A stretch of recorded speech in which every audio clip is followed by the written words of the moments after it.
Rob Rivers here with you. Today, let's look at a film called Dark Circles. It's an After Darks film, and where a young couple have a baby and they move out to the country because they don't think it's a good idea to raise the baby in the city. Which, I could agree with that. That's kind of, I kind of wanted to do that. Now once the baby comes, of course, the couple is faced with sleepless nights and some post-baby syndrome type deal. And of course, there is something haunting their house. They see a vision of a very ugly woman in the house and outside the house, and either she's here or there, and then sometimes she's not there or here.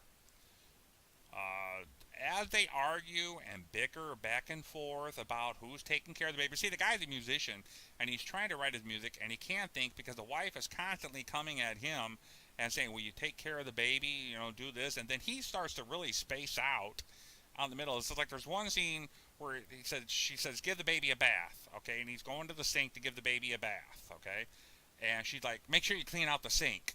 And he's just like, no, I'm going to give the baby a bath with, in a sink full of dirty dishes. So as he's doing that, he lays the baby on the counter, which I've never even heard of even doing something like that. And stuff like that. So he's laying the baby on the counter, and he's cleaning up the dishes, and here is a sharp knife, all right, that's in the sink. All right, now, first of all, you would think that people would just normally clear the clutter out of the way before you put the baby down. So meanwhile, the guy starts to space out. He sees outside in the window. He sees this lady standing out there. And all of a sudden, he's running the garbage disposal. The knife that is in the sink falls into the disposal. Now it's spin up, and the blade is spinning. All right, and it's rattling and everything, which is attracting the baby's attention. And the baby is starting to reach for it, and the guy's just standing there, like, duh, staring at this girl. And then oh my gosh, then he just turns it off and pulls out the knife and looks at it and kind of sets it aside and act like nothing ever happened. And I'm just like, what? What is this? Except for what's even stranger is, like I said, you try to figure out if the woman is here or not. There are scenes where he's actually inside his garage. Now, why they put his piano in the garage? They're in this humongous house, but the piano goes in the garage. I understand he needs silence and to help him work and stuff like that, but no. I don't know why it was in the garage. So he's sitting there looking at these photos on the wall, and you can actually see images of this lady, this ugly woman in these photos. And I'm like, huh? So, okay. So I just try to say, okay, so something is haunting the house. And of course, she's only appearing on the baby monitor and stuff. And spoiler alert, something to do with that the lady is actually in the house. She gets into a fight with the woman, and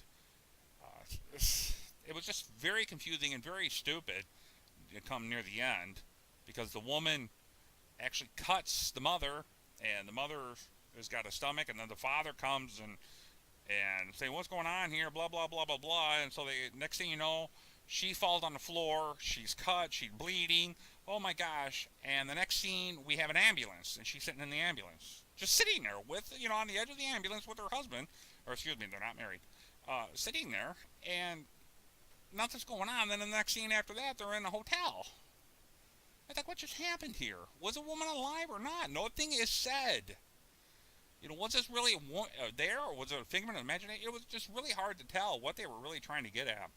Another thing I didn't quite understand is, why is the movie called Dark Circles? The only thing I could come to the conclusion on was that they had dark circles around their eyes from the sleepless nights of having a baby.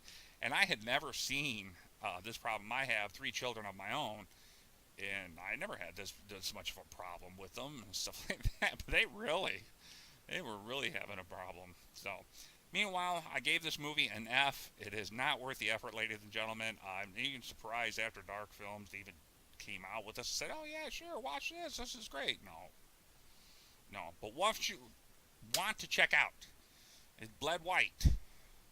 Bled White. I am in this film. I play the Crossroad Man. You can check it out. You can also go to Facebook, log on to them or their website at bledwhitemovie.com. Tell them you want a sequel.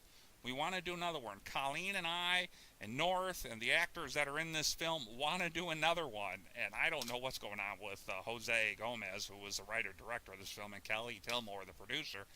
But we want another one. So please check that out. I am looking for something else that I can't seem to find anymore.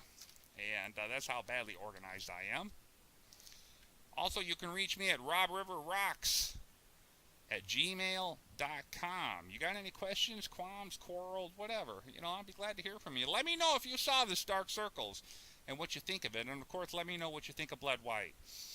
All right, America, take care of yourselves and each other. And remember, God loves you.